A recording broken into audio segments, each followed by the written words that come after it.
Kansas Attorney General Kris Kobach is suing Pfizer, alleging misleading claims the company made regarding the COVID-19 shot. Kris Kobach joins us on KCMO Talk Radio 95.7 FM, streaming on the KCMO Talk Radio app. Kris, good morning. Thank you for being here. This lawsuit, what led you to finally, and I say that because it seems like nobody else has done this, so I'm curious why you're going at this on behalf of the state of Kansas, seemingly alone. Maybe you're not. You can fill us in on that, and what the process has been to get to this point. Yeah, good morning, Chris. Great to be with you.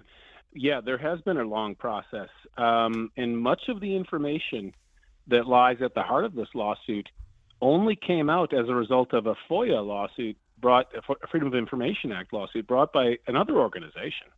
And as a result of that effort, many of the deceptive statements and the information that was contrary to those statements were revealed. And so part of it is that Kansas is the first state of what is really a multi-state effort. There are other states waiting to follow us. There's a group of 5, but we're the first one to bring this lawsuit. But I should also note that Texas brought a similar suit a few months back. So at this point, there are only 2 states that have sued Pfizer, making similar allegations. And it took a while to assemble this information because so much of it has been kept from the American public. But the suits the suit in Kansas and the one in Texas are brought under the Kansas Consumer Protection Act, and Texas, of course, uses their act, seeking civil monetary penalties and damages for misleading and deceptive statements that Pfizer made when it was marketing its COVID-19 vaccine. Pfizer also violated some previous consent judgments they had with the state of Kansas in which they promised to never use deceptive information to market their products. So it's it's not a tort lawsuit, which, the federal government gave the vaccine manufacturers immunity from tort lawsuits, which are suits where a person sues because of an injury they received. But these vaccine manufacturers do not have immunity for misleading or deceptive statements they make to the public, and that's what this lawsuit is about. Okay. So it's really not about, like you said, any injuries, because you're right. No one, and we've talked about it, no one can sue Pfizer over this. But it's really about misleading claims and marketing. And what is the most damning piece of information you have on that front that helped you file this lawsuit? So there are multiple counts in the lawsuit, but I would say 2 of the biggest that I can summarize quickly were claims that Pfizer made regarding pregnancy and claims that Pfizer made regarding myocarditis, which is a heart condition.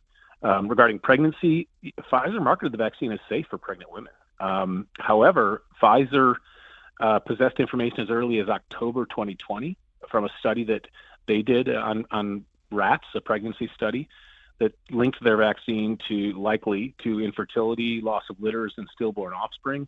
Then in February of 2021, they possessed reports for 458 pregnant women who received the Pfizer vaccine during pregnancy, and more than half of the pregnant women reported an adverse event, and more than 10% reported a miscarriage, many within days of vaccination. So they had that information, but they still marketed the vaccine and made public statements as it being safe for pregnant women. Regarding myocarditis, Pfizer denied any evidence of a connection or safety signal between its vaccine and myocarditis or pericarditis, which, again, heart conditions. But in January, here's an example. On January 18th, 2023, Pfizer chairman and CEO Albert Bourla was asked whether the vaccine caused strokes or myocarditis, and he stated, quote, "We've not seen a single signal, although we have distributed billions of doses," end quote. And he's referring to a safety signal there, or a negative consequence.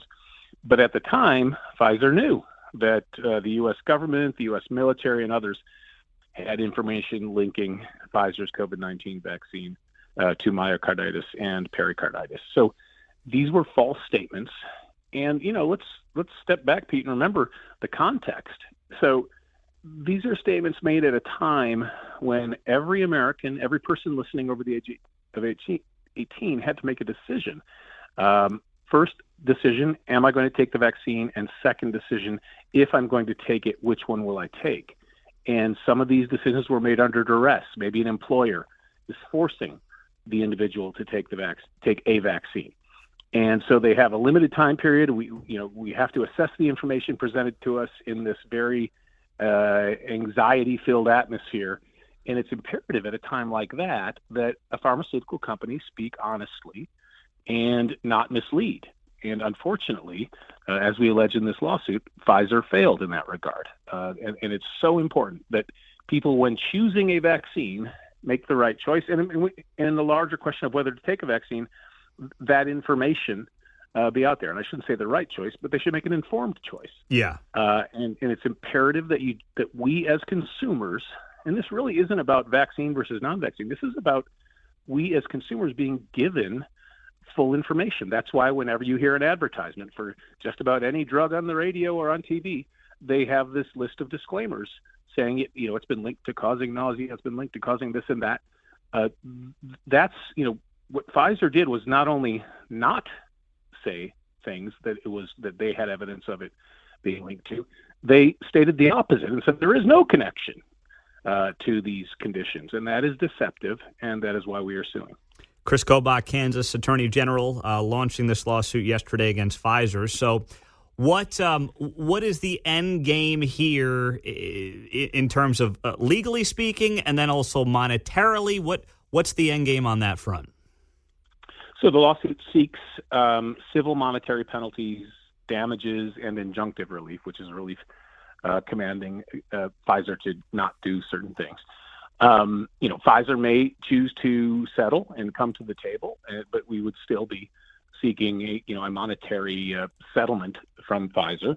It's unclear what their reaction is going to be. So far, they have said, we've done nothing wrong and we're going to fight it. So if that's the case, then it will go to court, and the court would award those damages if they come down the way we believe they would, which is that Pfizer did indeed violate the Kansas Consumer Protection Act.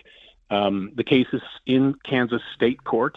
In the Texas lawsuit, the parallel lawsuit, Pfizer removed the case to federal court. I anticipate they may try to do that here. We will resist it if they try. But at the end of the day, there will be these issues will be decided unless Pfizer decides they want to settle.